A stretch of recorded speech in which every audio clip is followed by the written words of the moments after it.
Pinanganak sa mayamang pamilya, si Brian Izaguirre ay lumaking spoiled brat. Laging nasusunod ang kanyang gusto.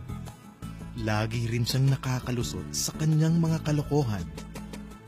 Paano nga ba siya nagbago mula sa pagiging bad boy tungo sa pagiging good influence ng mga kabataan sa Marikina ngayon? Tunghayan natin yan sa kwento natin ngayong gabi. Ano-ano ang mga dahilan kung bakit nagre-rebelde ang isang tao? Dahil sa parents nila, sa environment, sa katayuan sa buhay, o baka naman bored lang sila? Iba-iba ang mga dahilan o reasons kung bakit nagre-rebelde ang isang tao. Pero ang pinakamahalaga dyan ay magbago sila.